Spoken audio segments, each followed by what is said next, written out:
अभी हम शुरू करने वाले हैं। हमारा अक्टूबर मंथ का काम हो चुका है पूरा। शुरू कर रहे हैं हम नवंबर मंथ की ट्रांजैक्शंस, जिसमें कि पहली ट्रांजैक्शंस जो है मैं दी हुई है वो है पेटी कैशियर को जो हमने पैसे दिए थे पेटी कैश के लिए, उन्होंने हमें monthly statement of October month दे दिया है, जिसके अंदर हमारे पास है पहले सैलरी का खर्चा, दूसरा है इलेक्ट्रिसिटी खर्चा, तीसरा है कन्वीनियंस का खर्चा, देन रेंट एक्सपेंसेस हमें दिए हुए हैं, और उसके बाद में है प्रिंटिंग एंड स्टेशनरी। अब ये जो है क्रूशियल स्टेज आ चुकी है, क्योंकि इसमें ना कुछ खर्चे ऐसे हमें बताए हुए हैं जिन खर्चों के अंदर मेन थिंग है कि हमें कॉस्ट कैटेगरी और कॉस्ट सेंटर का काम देखना पड़ेगा। कॉस्ट सेंटर और कॉस्ट कैटेगरी कैसे? सैलरी के अंदर हमें कुछ एम्प्लॉयज बनाने पड़ेंगे, जो हमने एम्प्लॉयज रखे हुए हैं अपने वर्किंग के लिए, उनको हमें सैलरी प्रोवाइड करनी है, तो उसको हम यूज करेंगे कॉस्ट सेंटर के लिए। और दूसरा है हमारा रेंट, क्योंकि रेंट के लिए हमने क्या किया, गोडाउन को एक लिया है, उस गोडाउन को हमने पार्ट्स में डिवाइड कर दिया है, उसके लिए भी हमें कुछ cost category and cost centre create करना पड़ेगा। तो सबसे पहले हम बना लेते हैं जो हमें दिया हुआ है डिटेल। हमें जो डिटेल दी हुई है कॉस्ट सेंटर कॉस्ट कैटेगरीज की, तो वो हम पहले बना लेते हैं। तो उसके लिए मुझे क्या करना पड़ेगा, मैं आता हूं अपने गेटवे ऑफ टैली पर। तो जब आप F11 करेंगे तो वहां पर आपको ऑप्शन मिलेगा यहाँ पर कॉस्ट सेंटर्स का, जो मैंने यस कर लिया है। इसको आप कंट्रोल ए करके प्रेस कर लीजिए, एक्सेप्ट करा दीजिए, और उसके बाद में जब आप क्रिएट पर आएंगे तो इधर आपको जो ऑप्शन दिख रहा है वो है कॉस्ट सेंटर। लेकिन जब आप यहाँ पे शो मोर पर जाएंगे तो शो मोर से आपको यहाँ पर ऑप्शन दिखेंगे cost category, cost centre and cost centre class. ठीक है, हमें इन तीनों चीजों की जरूरत पड़ने वाली है। आपको क्रिएट करना है यहाँ पर कॉस्ट सेंटर। आप आ जाइए कॉस्ट सेंटर के अंदर, और कॉस्ट सेंटर जो मैं बना रहा हूँ सबसे पहले जो जरूरत पड़ेगी उनको हम डालेंगे प्राइमरी कॉस्ट सेंटर्स में। उसके अलावा बाद में जो हम छोटे वाले डालेंगे वो हम डालेंगे विद इन, यानी कि वो बन जाएंगे हमारे सब हेड, यानी कि सब कॉस्ट सेंटर। ठीक है, तो हमें जो लिस्ट में दिया हुआ सबसे पहले सुपरविजन एक्सपेंसेस। ठीक है, सुपरविजन एक्सपेंसेस अंडर प्राइमरी। ठीक है, तो इसको हम प्राइमरी में ले लेंगे। ठीक है, दूसरा है हमारा सेलिंग एंड डिस्ट्रीब्यूशन एक्सपेंसेस, ये भी हमारा प्राइमरी में चला जाएगा। नेक्स्ट इज हमारा एडमिनिस्ट्रेशन एक्सपेंसेस, प्राइमरी में जाएगा। उसके बाद में हमारे जो मेजर आ जाते हैं, जो हमारे मतलब एम्प्लॉयज जो आ जाते हैं, वो हमारे चले जाएंगे रोहन राय हैं जैसे। ठीक है, ये हमारे जाएंगे सुपरविजन में, रोहन राय सुपरविजन में। देन हिज दिलीप चारी, ये हमारे चले जाएंगे सुपरविजन में। उसके बाद में परेश शिनोय हमारे जा रहे हैं सेलिंग डिस्ट्रीब्यूशन में। देन आफ्टर नितिन नागराज है हमारे सेलिंग डिस्ट्रीब्यूशन में। After that Preetiraj is also in admin. And last is Srinath, ये भी हमारे एडमिन में। तो ये सारे हमारे as per the detail given वो हमने बना लिया है। उसके बाद में हमको जो बताया जा रहा है, हमें बनानी है कॉस्ट सेंटर क्लास। ठीक है, तो आप आ जाइए यहाँ पर कॉस्ट सेंटर क्लास के अंदर। यहाँ पे क्लास नेम डालना जा रहा है लोकेशन। ठीक है, और इसके अंदर प्राइमरी कॉस्ट सेंटर के अंदर हमें इसमें यूज करना है लोकेशन, और जिसके अंदर हमको ये सारी चीजें बनानी पड़ेंगी, कॉस्ट सेंटर्स बनाने पड़ेंगे ये भी। तो इसके अंदर हमारा आ जाएगा एडमिनिस्ट्रेशन लोकेशन, ऑल्ट सी कर लीजिए, एडमिनिस्ट्रेशन लोकेशन। ठीक है, एडमिनिस्ट्रेशन लोकेशन हमारी आ गई है, तो ये हमारा चला जाएगा 40%। नेक्स्ट इज ऑल्ट सी कर लीजिए, ये हमारा रॉ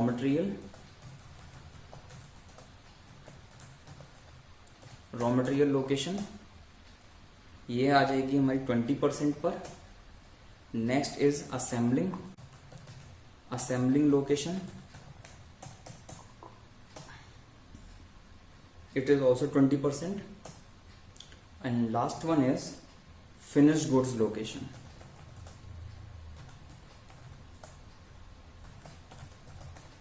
तो ये सारी बन गई हमारी कॉस्ट सेंटर्स लोकेशन वाइज, 20% दिया हुआ ये भी हमको, और ये सारी हमें यूज करनी है रेंट एक्सपेंसेस के अंदर। ठीक है, कॉस्ट कैटेगरी हमारी ऑलरेडी यहाँ पे बनी हुई रहती है, alter existing primary cost category already हमें बनी रहती है, तो इसको हमें अनटच रखना है। तो यहाँ पर हमारी वर्किंग हो जाती है cost centres in cost category की।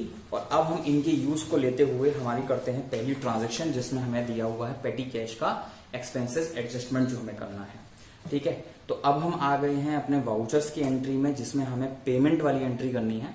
तो पेमेंट के अंदर हमको एंट्री जो करनी है वो जो एक्सपेंसेस हुए हैं इनके, वो हमारा स्टेटमेंट आया है नवंबर को, और नवंबर में हमने वो एंट्रीज डाल दी हैं अक्टूबर मंथ के हिसाब से। तो हम दे रहे हैं यहाँ पर सबसे पहले ऑल्ट सी कर लीजिए, बना लीजिए एक लेजर सैलरीज का अंडर इनडायरेक्ट एक्सपेंसेस। ठीक है, तो अब हमें यहाँ पर देखना है कि हमारे इस लेजर के अंदर कॉस्ट सेंटर भी अप्लाई करना है, लेकिन हमको यहाँ पर दिख नहीं रहा है, क्योंकि पहले क्या होता था टैली RP9 के अंदर कि हमको यहाँ पर ही दिख जाता था हमें कॉस्ट सेंटर अप्लाई करना है या नहीं करना है। लेकिन अब हमें क्या करना पड़ेगा, यहाँ के F12 कॉन्फ़िगरेशन में जाना पड़ेगा, और यहाँ पर हमको ये यहाँ पे ऑप्शन दिया हुआ है, क्या हम इस लेजर को कॉस्ट लेजर के लिए अप्लाई करना चाहते हैं या नहीं। मैंने कहा यस, और provide percent of allocation and rounding, yes, ये ऑटोमेटिकली हमारा यस है ही। कंट्रोल ए कर दीजिए इस विंडो को, और अब आप यहाँ पर देख पा रहे हैं हमारा कॉस्ट सेंटर्स आर एप्लीकेबल वाला ऑप्शन आ गया है, यस कर दीजिए। GST का काम हमें इसमें करना नहीं है, इसको कर दीजिए नॉट एप्लीकेबल, एक्सेप्ट करवा दीजिए। सैलरी पर हम आ गए हैं, सैलरी हमारी है 9,000 रुपए, जो कि है केवल 15 दिन की। और यहां पर ध्यान रखिएगा ये जो एंट्री हमारी है वो है 1 नवंबर की,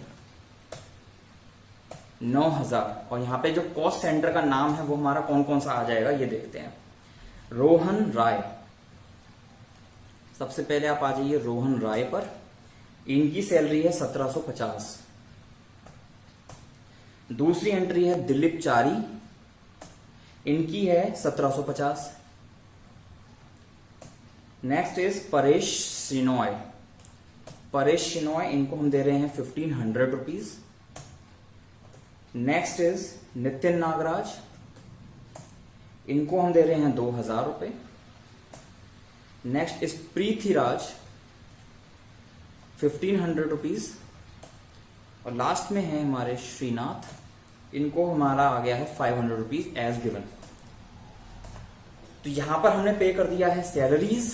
अब आप आ जाइए DR के अंदर अगेन, और हमारी जो इसी ट्रांजैक्शन में जो नेक्स्ट काम हमें करना है वो अब हम इसमें देखते हैं। जो हमारी अगली चीज है वो है इलेक्ट्रिसिटी एक्सपेंस, जो हमने बनाया नहीं है अभी, हमने केवल इलेक्ट्रिसिटी का डिपॉजिट का लेजर बनाया था। ऑल्ट सी कर लीजिए,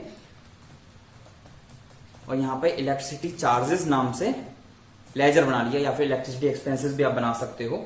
तो ये मैंने बना लिया है इनडायरेक्ट एक्सपेंसेस के अंदर, और यहां पर भी आप नॉट एप्लीकेबल कर दीजिए। कॉस्ट सेंटर का काम हमें इसमें कुछ भी करना नहीं है, इसलिए इस वाले ऑप्शन को आप नो कर दीजिए, इसमें एक्सेप्ट करवा दीजिए।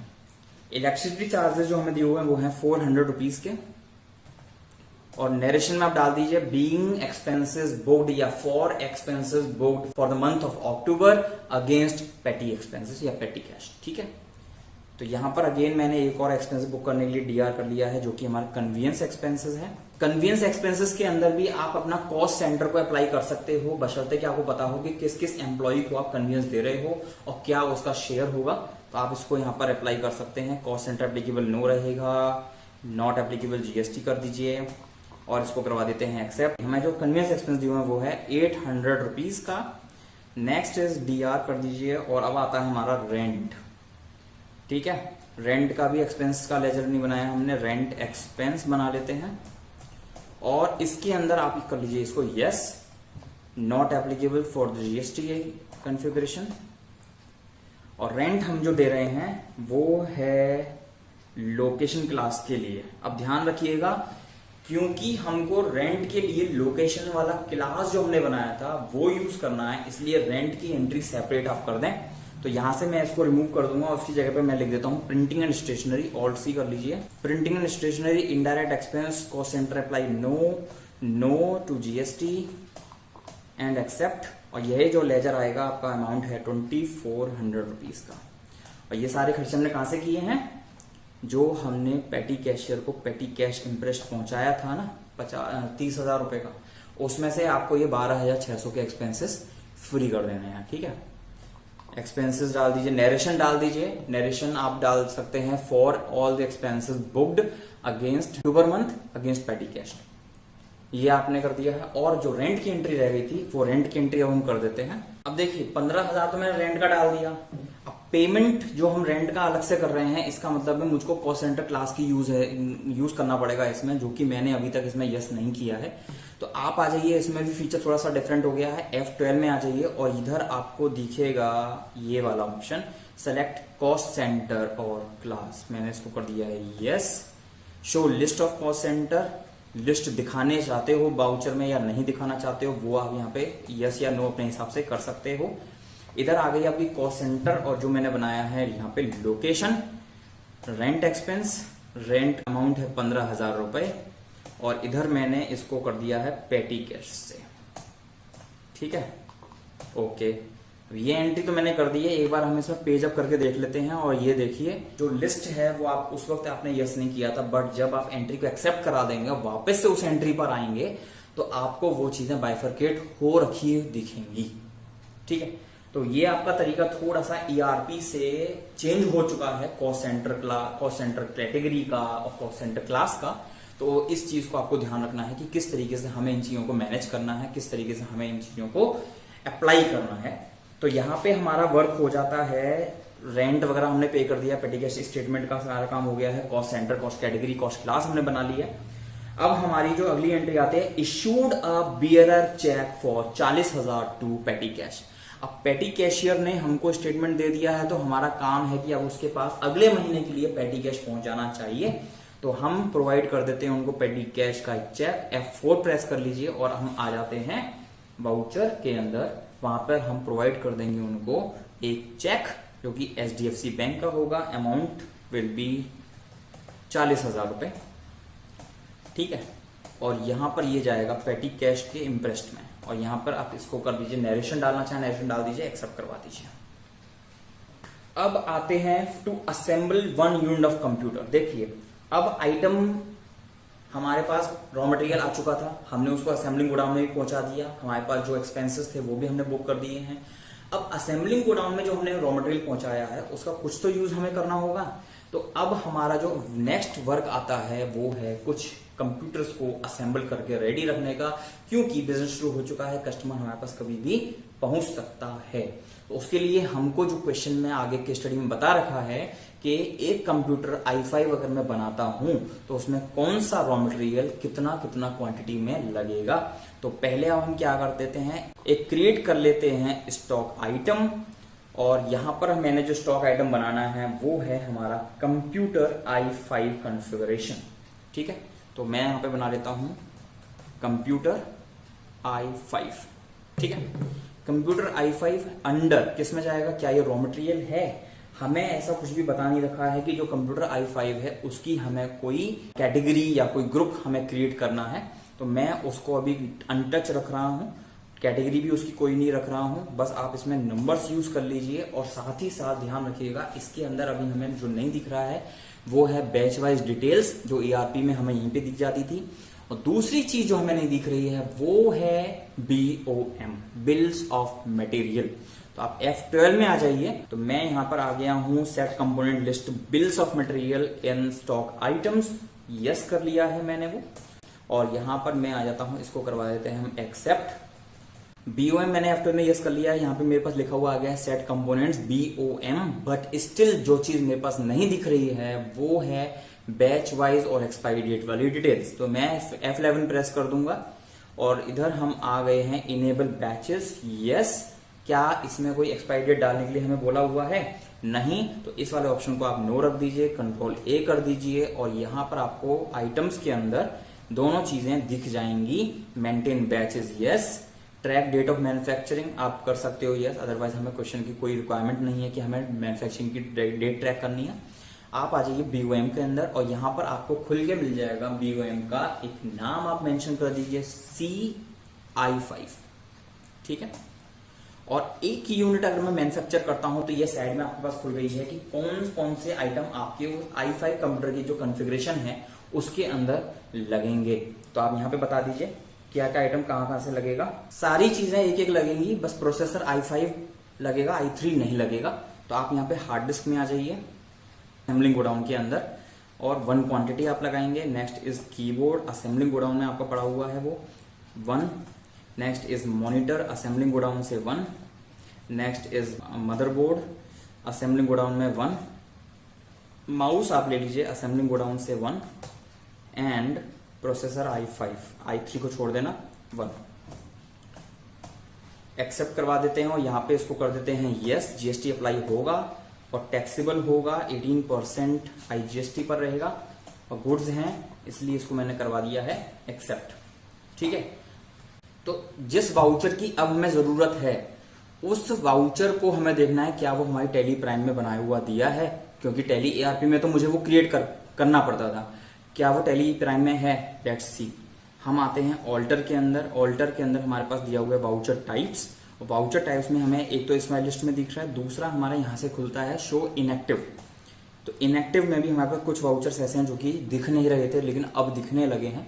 तो आपको इसमें क्या करना है, ढूंढना है क्या कोई मैन्युफैक्चरिंग जर्नल नाम से वाउचर बना हुआ है या फिर असेंबलिंग नाम से कोई जर्नल बना हुआ है। नहीं, मैन्युफैक्चरिंग या फिर असेंबलिंग दोनों में डिफरेंस है। मैन्युफैक्चरिंग यानी कि कोई भी आइटम बनाना और असेंबलिंग का मतलब है किसी आइटम को जोड़ना। ठीक है, तो मैं क्या कर रहा हूं यहां पर, मैं आ जाता हूं यहां क्रिएट में वाउचर टाइप। तो ये मेरे पास विंडो खुल गई है वाउचर क्रिएशन की। मैं यहां पर एक वाउचर बना लेता हूं असेंबलिंग जर्नल। आप इसको मैन्युफैक्चरिंग जर्नल नाम भी दे सकते हो या फिर MFG जर्नल भी बोल सकते हो। और ये जो आपका टाइप रहेगा, किस टाइप का आपका वाउचर है, वो रहेगा स्टॉक जर्नल, क्योंकि स्टॉक ट्रांसफर ही हो रहा है एक रोल से दूसरे रोल में, अमाउंट आइटम जो ट्रांसफर हो रहा है। और activate this voucher type activated भी रहेगा। और लास्ट में आपको जो चीजें मिलेंगी वो है ये वाला option, use as a manufacturing journal. Yes कर लीजिए और एक्सेप्ट करवा दीजिए।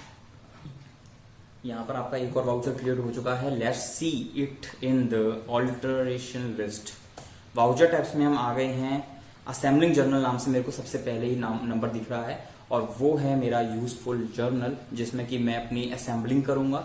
वाउचर्स में आ जाइए और Alt F7 जो कि मेरा ऑलरेडी खुला हुआ है, उसी में असाइंड दूसरा वाउचर मैंने आपको दे दिया है असेंबलिंग जर्नल के नाम से।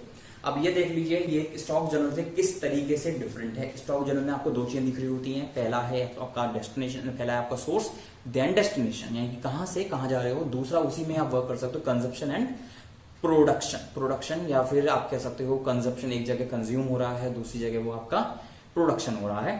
तो आप यहाँ पे नेम ऑफ प्रोडक्ट क्या डालना चाहते हैं, आप क्या बनाना चाहते हैं। आप कंप्यूटर i5 जो कि मेरा है फिनिश्ड प्रोडक्ट, कहां से मैंने लिया, असेंबलिंग गोडाउन से लिया।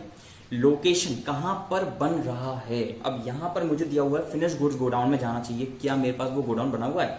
नहीं बना हुआ है। Alt C कर लीजिए, एक फिनिश्ड गोडाउन का बना लेते हैं। Finished goods godown, finish goods godown मैंने बना लिया है और हमने करवा दिया इसको एक्सेप्ट, यानी कि जो भी आइटम हमारा बनेगा वो जाएगा सीधे फिनिश गुड्स के अंदर। क्वांटिटी कितनी बना रहे हैं वो भी हमें दिया हुआ है, 20 कंप्यूटर्स को मैं असेंबल कर रहा हूं। और बैच नेम हमें बताया हुआ है बैच-01। तो ये मैंने अपने पहली असेंबलिंग को बैच नंबर भी दे दिया है, बैच नंबर, और इसको करवा दीजिए आप एक्सेप्ट। और ये जो इसलिए जरूरी है क्योंकि इसमें हमें एक चीज पता लग जाती है कि हमारा एक पर्टिकुलर कंप्यूटर कितने रुपए का बन रहा है। तो यहाँ पे हमें दिख रहा है 15,050 रुपए का एक कंप्यूटर हमारा बनकर तैयार हो रहा है। अच्छा, इसके अंदर ना हमें दो चीजें और एक्सपेंसेस लग रहे हैं। पहला है वेजेस 30,000 रुपए का। तो ये तो है आपके आइटम की लिस्ट। अगर कोई को प्रोडक्ट बाय प्रोडक्ट वगैरह कोई जनरेट हो रहा है, जैसे यहाँ पे आपको दिख भी रहा होगा को प्रोडक्ट है, बाय प्रोडक्ट है, स्क्रैप है, तब तो आप यहाँ पे लेंगे। अदरवाइज एक लेजर के लिए आपको ये जगह दी हुई है जहां पर आप अपने लेजर्स क्रिएट कर सकते हो। Alt C कर लीजिए, वेजेस, डायरेक्ट एक्सपेंसेस में डाल दीजिएगा उनको। ठीक है, कोई कॉस्ट सेंटर नहीं है इसका, नो कर दीजिए। कोई टैक्स नहीं है, नो कर दीजिए। और यहां पर जो आपका वेजेस है वो एडहॉक अमाउंट है 30,000 रुपीज का। और जो दूसरा अमाउंट है वो आपका ओवरहेड्स, Alt C कर लीजिए, ये ओवरहेड का एक बना लीजिए। डायरेक्ट में कोई कॉस्ट सेंटर नहीं होगा और ना ही कोई GST। एक्सेप्ट करवाइए। और जो ओवरहेड है वो ये है हर कंप्यूटर का 100 रुपए। तो 20 कंप्यूटर आप बना रहे हो, 100 रुपए के हिसाब से आपका यहाँ पे हो गया 2,000 रुपए। एडहॉक अमाउंट वाले कॉलम में आ जाएंगे, 2,000 रुपए टाइप करेंगे और इसको करवा देंगे एक्सेप्ट। यहाँ पर आपका जो प्रोडक्ट है वो आपका तैयार हो चुका है, जो कि रखा है फिनिश गोडाउन के अंदर। अगर आपको रिपोर्ट देखनी है फिनिश गोडाउन्स की तो आप आ जाइए डिस्प्ले के अंदर आ जाइए, आप आ जाइए फिर इन्वेंट्री बुक्स के अंदर DIL दिल में आप आएंगे तो वहां पर आपको हर गोडाउन के हिसाब से बता देगा कौन से गोडाउन में क्या आइटम आपका रखा हुआ है। असेंबलिंग गोडाउन, तो असेंबलिंग गोडाउन में आपको दिखा रखा है रॉ मटेरियल को आप क्लिक करेंगे तो वहां पे आपको पता लग जाएगा कौन सा आइटम कितना रखा हुआ है। i5 कंप्यूटर आपके फिनिश गोडाउन में 20 बन चुके हैं और रॉ मटेरियल के अंदर अब आपका कितना है वो यहाँ पर आपको क्वांटिटी माइनस करके दिखा देगा। ठीक है, आपने जो जो सामान इशू किया है वो यहाँ से कम हो चुका है और ये आपकी थी रिपोर्ट ऑफ इन्वेंट्री जो आपके पास अभी बची हुई है। तो यहाँ पर आपकी असेंबलिंग भी हो जाती है। अब हमें एक चीज और देखनी है इसमें प्रॉफिट्स एंड लॉस के अंदर हमें क्या क्या चीजें यहाँ पर दिखा रहा है। देखिए अभी यहाँ पर जो मैंने मैन्युफैक्चरिंग या फिर असेंबलिंग वाउचर के अंदर जो चीजें डाली थी ओवरहेड्स और वेजेस वो हमें यहाँ पर नहीं दिखा रहा है, इसलिए आपको क्या करना है वेजेस का एंट्री एक सेपरेट करना पड़ेगा बाय चेक। तो आप आ जाइए वाउचर के अंदर, यहाँ पे आप F5 प्रेस करके पेमेंट ओपन कर लीजिए और इधर आपका वेजेस का जो लेजर बनाया हुआ है वो आप ले लीजिए 30,000 रुपए। ठीक है, और उसका मैंने चेक प्रोवाइड कर दिया है, ये भी एंट्री आपकी एक होगी, एक्सेप्ट करा दीजिए। ठीक है, आप डालना चाहें तो इसकी नरेशन डाल सकते हो for wages paid for the assembling of computers for the batch number 001 या फिर 01। ठीक है, तो ये आप यहाँ पे कर सकते हो। नेक्स्ट ट्रांजेक्शन में हमको बताया हुआ है कंपनी ने कंप्यूटर i5 बेचे हैं इंटरफैक्स कॉर्पोरेशन को ऑन क्रेडिट, इनवॉइस नंबर दिया हुआ IC01। तो आप आ जाइए अब सेल्स इनवॉइस में और आपको इसमें ध्यान रखना होगा पार्टी अकाउंट लेजर बनाना पड़ेगा। दूसरा सेल्स का एक टैक्स वाला लेजर बनाना पड़ेगा जिसके अंदर सेल्स @ 18% हमें बनाना है। अभी हमें कुछ बताया हुआ नहीं है कि ये जो पार्टी है ये हमारी लोकल है या आउटस्टेशन है, तो हम डीम करके चलेंगे कि हमारी लोकल कंपनी ही होगी, लोकल पार्टी होगी। तो हम इसका एक लेजर बना लेते हैं ऑल्सी करके जो कि है इंटरफैक्स कॉर्पोरेशन। ठीक है, तो ये हमारे हो जाएंगे डेटर्स। कॉस्ट सेंटर का ऑप्शन आपका आता रहेगा, यहाँ पे जो भी डिटेल टैक्स की हो वो आप फिल कर देंगे और एक्सेप्ट करवा देंगे इसको। लेजर आपका आ चुका है, ये इन्फॉर्मेशन भी आप एक्सेप्ट करा दीजिए, ये भी। ठीक है, और एक लेजर बना लेते हैं हम सेल्स @ 18%। अभी क्योंकि हम जिस आइटम से डील कर रहे हैं वो 18% पे डील करते हैं, इसलिए हम केवल 18% वाला ही लेजर बनाएंगे। लेकिन अगर आपके पास ऐसे आइटम्स हैं जिसमें मल्टीपल रेट्स हैं तो वहां पर आपके वो जो लेजर्स हैं वो भी सेपरेट बनेंगे अलग अलग रेट के हिसाब से। तो ये भी आपका सेल्स में आ जाएगा। कॉस्ट सेंटर नो, एप्लीकेबल रहेगा GST यस कर दीजिए इसको भी। यहाँ पर आपका जाएगा सेल्स टैक्सेबल लाइक दिस, और ये आपका टैक्स लग जाएगा 18% का, और ये आपका गुड्स हैं इसलिए आपका यहाँ पर आइटम यहाँ पे बन जाता है। और अब हम बनाते हैं नेम ऑफ आइटम जो कि हमने बना लिया है कंप्यूटर, और इसके अंदर मैंने कॉन्फ़िगरेशन भी डाल दी थी। अब हम ये कहाँ से बेच पाएंगे क्योंकि फिनिश गोडाउन में हमारा पड़ा हुआ है सारा सामान, इसलिए फिनिश गोडाउन में 20 नंबर्स पड़े हुए हैं, बैच 1 से ही देंगे। अब वो क्वांटिटी पूछ रहे हैं कितनी क्वांटिटी आप सेल कर रहे हो, वो हमारी 10, और रेट हम मेंशन कर रहे हैं यहाँ पर 24,500 रुपए, कोई डिस्काउंट वगैरह नहीं है। और इनवॉइस नंबर जो है वो अभी हमें डालना है। यहाँ पे पहले टैक्स लगा देते हैं। टैक्स हमारा है CGST 9% एंड SGST 9%। और ना ही हमको बताया हुआ है कि इसमें हमें कोई कैरेज वगैरह पे करना है, तो हम कैरेज भी पे नहीं कर रहे हैं, ना ही कोई GST ई-वे बिल की डिटेल हम डाल रहे हैं। अब यहाँ पर न्यू रेफरेंस में आप डाल दीजिए बिल नंबर IC-01। ये हमारा बिल नंबर मैंने मेंशन कर दिया है, नरेशन डाल सकते हैं। अब ये जो चीज है ना HSN कोड बहुत ज्यादा जरूरी होता है। अगर HSN कोड आपने नहीं डाला है तो एक वार्निंग आपको ये देगा, HSN कोड भी आप यहाँ पर जरूर डालें। तो अब यहाँ पर जो हमें HSN कोड की वार्निंग दे रहा है तो हम वो HSN की जो इन्फॉर्मेशन है वो भी यहाँ पे फिल कर देते हैं। हमने यहाँ पे कर दिया है कंट्रोल एंटर, और इधर हमें देखना है कि HSN की इन्फॉर्मेशन हम कहाँ पे फिल कर सकते हैं। इधर हमने कर दिया है यस, और इधर ही हमारा जो HSN कोड की विंडो एक आनी चाहिए जो हमने F12 प्रेस करके यस कर दीजिए, और इधर आपको HSN की इन्फॉर्मेशन डालने के लिए जगह बता देगा। तो यहाँ पे डिस्क्रिप्शन दे दीजिए IT प्रोडक्ट और 8471, ये आपका HSN कोड हो जाएगा। इसको आप करवा दीजिए एक्सेप्ट, और ये हमने करवा दिया है एक्सेप्ट। यहां पर भी ये सारी इन्फॉर्मेशन जो आपने डाली थी वो एज इट इज एक्सेप्ट हो जाएगी। और यहाँ पर वो ये ई-वे बिल की इन्फॉर्मेशन मैंडेटरी जो होती है वो हमने नहीं डाली है, तो इसको आप स्किप कर ही दीजिए, एक्सेप्ट करवा दीजिए। ठीक है। तो यहाँ पर हमारा एक सेल्स इनवॉइस भी क्रिएट हो जाता है, बिल नंबर हमने डाल ही दिया है। और जो हमारी इस मंथ की लास्ट ट्रांजैक्शन है वो है the company made partial payment to UltraTech Computers 5,28,800 against invoice number UTC 001 by cheque. UltraTech computer से जो हमने कंप्यूटर्स परचेज किए थे, जो बिल हमारे पास ऑलरेडी आ भी चुका है, उसका पेमेंट हमें करना है, जो कि लास्ट ट्रांजैक्शन होगी। तो 1 नवंबर को हमने पेमेंट किया है अल्ट्राटेक कंप्यूटर्स को, जो कि बिल बन रहा था हमारा 12,80,700 का। उसमें से पार्शियल पेमेंट हमने कर दी 5,28,800 की, 5,28,800 रुपीज का अगेंस्ट बिल जो हमें दिखा रखा है ऑलरेडी बाय चेक। तो HDFC बैंक का चेक हमने उसको दे दिया है, जो कि है हमारा 5,28,800 का। चेक नंबर आप मेंशन कर दीजिए, डेट मेंशन कर दीजिए और नरेशन मेंशन करके आप इस वाली विंडो को करवा दीजिए एक्सेप्ट। इस वीडियो में हमारा नवंबर हो चुका है, जिसके लिए आप हमारी वीडियोस को स्किप बिल्कुल भी ना करें, क्योंकि केस स्टडी है। सबसे ज्यादा फीचर्स इस केस स्टडी में यूज होने वाले हैं। इसके अंदर करेंसी वर्क भी आएगा, इसके अंदर डिस्काउंटिंग भी आएगी, इसके अंदर आप जो GST का वर्क देख रहे हो उसकी रिपोर्ट्स भी जनरेट करेंगे, इंटरेस्ट कैलकुलेशन भी आएगा। तो बने रहिए हमारी इस केस स्टडी के साथ में। और इसका एक बार मैं आपको रिपोर्ट्स दिखा दूं, अब तक की जो हमारी बैलेंस शीट का स्टेटस है वो क्या दिखा रहा है। तो अब तक का जो हमारा स्टेटस है, पहली चीज तो ये है, हमने अभी केवल परचेज किया है, सेल ज्यादा नहीं हुआ है, इसलिए हमारा जो टैक्स है वो रिफंडेबल बन रहा है। तो अभी हमें इसमें कुछ भी टच नहीं करना है। उसके अलावा हमारा जो प्रॉफिट है वो है 52,150 रुपए। इसको भी मैं ऑल टैब 1 करके आपको स्टॉक में दिखा देता हूँ किस तरीके से हमारी चीजें हैं। सेल्स हमारी 245 की हो चुकी है। रॉ मटेरियल हमारे पास अभी भी 1141 का पड़ा हुआ है, जिसकी डिटेल आपको ये यहाँ पे मिल जाएगी एंटर प्रेस करके जब आप अंदर जाएंगे। कंप्यूटर i5 1,66,500 रुपए की वैल्यू के पड़े हुए हैं, जिसकी इन्फॉर्मेशन आपको यहाँ पे मिल जाएगी। 10 की क्वांटिटी ऑलरेडी आपके पास है, अवेलेबल है। इसके बाद में आपका आ गया है convenience expenses, electricity charges, printing stationery, rent expenses, salaries. यहाँ पे आपको ये सब चीजें आ गई हैं। और ये जो आपका कैरेज इनवर्ड ऑफ वेजेस हैं, ये ओवरहेड आप देंगे कैश में या फिर जब आपकी सारी यूनिट्स बिक जाएंगी तब।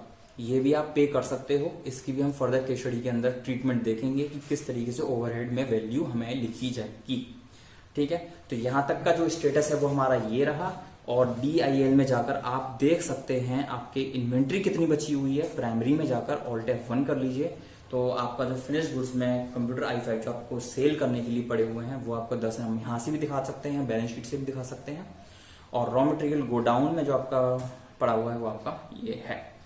तो अभी इस वीडियो को हम करते हैं यहीं पर एंड। और फर्दर जो हमारी केस स्टडी के और पार्ट जो हम आपको बता रखे हैं, और पार्ट और या फिर 4 मंथ्स का जो और फर्दर वर्किंग है उसका भी वीडियो लेकर जल्दी ही आपके सामने आएंगे। तब तक के लिए thanks for watching, good bye, see you soon, bye bye.